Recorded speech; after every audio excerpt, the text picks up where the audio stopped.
नमस्कार मंडळी, श्री स्वामी समर्थ. स्वागत आहे तुमचं मनापासून माझ्या यूट्यूब चॅनलवरती. आजचा हा दिवस तुम्हा सर्वांना आनंदाचा, सुखाचा आणि समाधानाचा जाऊ देत, हीच मी स्वामींच्या चरणी प्रार्थना करते आणि आजच्या या नवीन व्हिडिओला सुरुवात करते.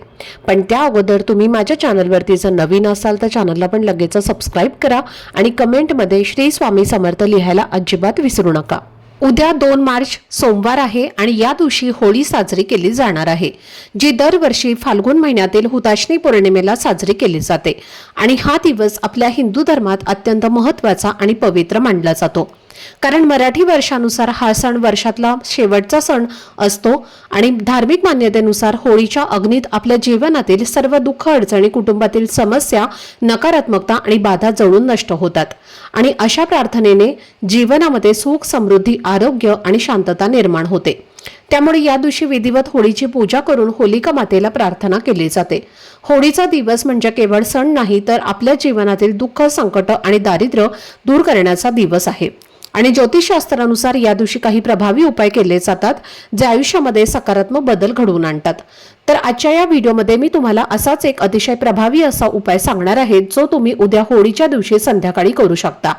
या उपायासाठी संध्याकाळी एक दिवा लावायचा आहे आणि या दिव्यामुळे घरातील भांडणं, बाहेरील त्रास, शत्रूंचा त्रास, नकारात्मकता आणि इडापिडा दूर होते आणि कुटुंबावर कधीही वाईट संकट येत नाही. उलट घरात भरभरून सुख, समृद्धी आणि अखंड लक्ष्मी नांदते. तर हा दिवा कुठे लावायचा, कसा लावायचा आणि याची योग्य पद्धत काय आहे, याची सविस्तर माहिती मी आजच्या व्हिडिओमध्ये तुमच्यासोबत शेअर करणार आहे. त्यामुळे व्हिडिओ हा स्किप न करता शेवटपर्यंत नक्की पहा, जेणेकरून तुमच्यापर्यंत योग्य ती माहिती पोहोचेल.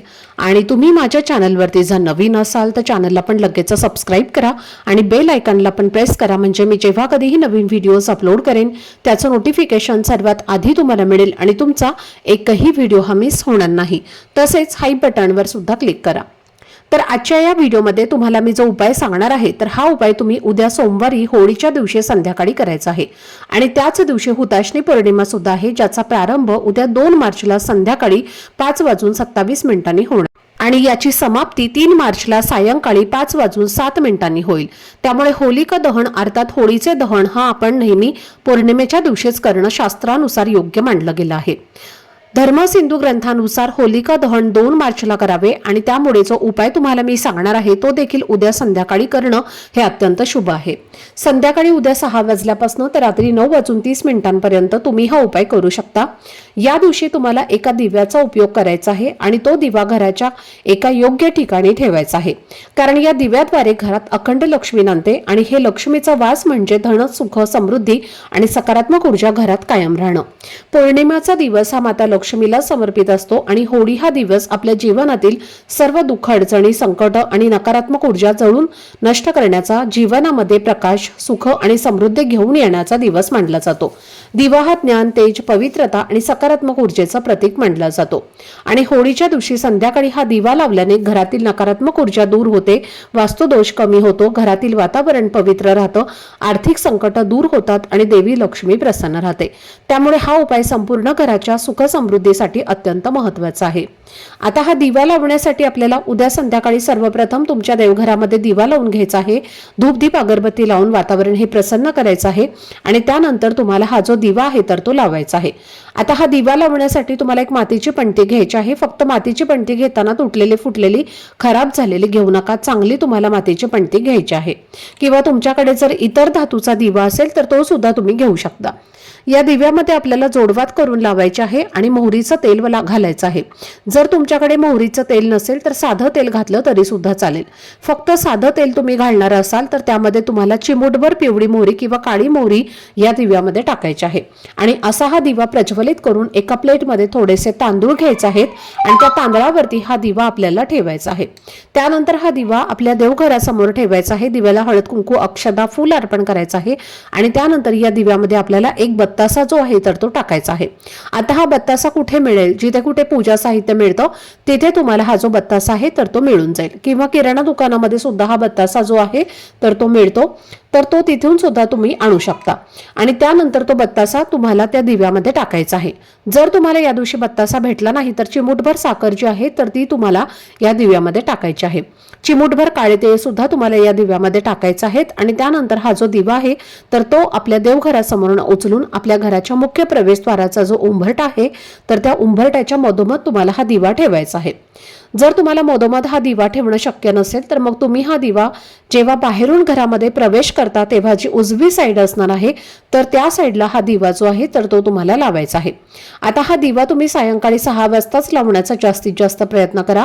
सायंकाळी हा दिवा लावल्यानंतर ना जेव्हा तो दिवा शांत होईल तेव्हा हा दिवा तिथून उचलायचा आहे आणि पेटत्या होळीमध्ये तुम्हाला जो हा दिवा आहे तर तो दहन करायचा आहे, म्हणजेच अर्पण करायचं आहे.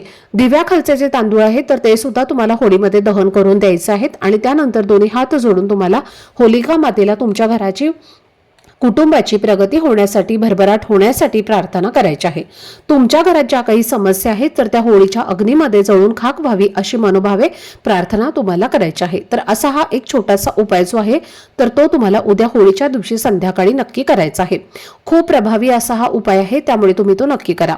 त्याचबरोबर जर तुमच्या घरामध्ये सतत नवरा बायकोची भांडणं होत असतील, कोणतीही गोष्ट बोलायला गेल्यानंतर त्याचं रूपांतर हे फक्त भांडणामध्येच होत असेल, नात्यामध्ये प्रेम शिल्लक राहिलं नसेल तर उद्या होळीच्या दिवशी पती पत्नीने नातं घट्ट होण्यासाठी तुम्हाला पती आणि पत्नी या दोघांनी मिळून गायीच्या पायावरती गुलाल अर्पण करायचं आहे. तिला गुळ आणि चपाती किंवा गुळ किंवा भाकरी जी आहे तर ती खाऊ घालायची आहे.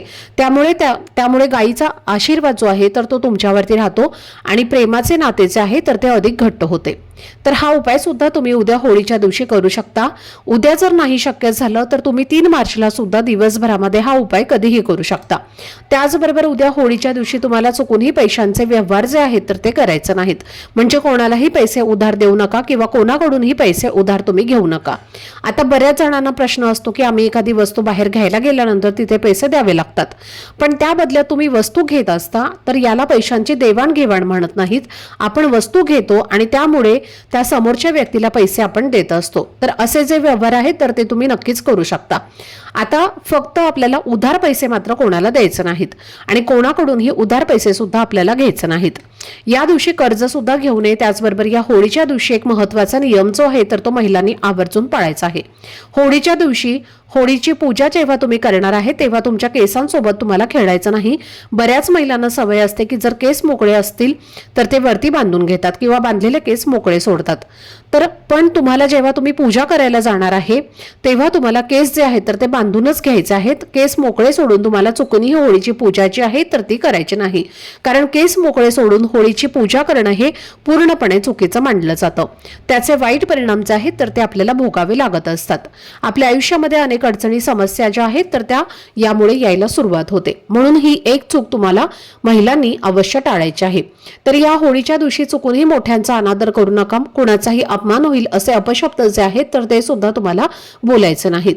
तर ही अतिशय महत्त्वाची माहिती मला तुमच्यासोबत शेअर करायची होती. आजचा हा व्हिडिओ जर तुम्हाला आवडला असेल, माहितीपूर्ण वाटला असेल तर व्हिडिओला लाईक, शेअर आणि चॅनलला सबस्क्राईब नक्की करा. भेटूयात पुढच्या व्हिडिओमध्ये. तोपर्यंत सर्वांना श्री स्वामी समर्थ. धन्यवाद.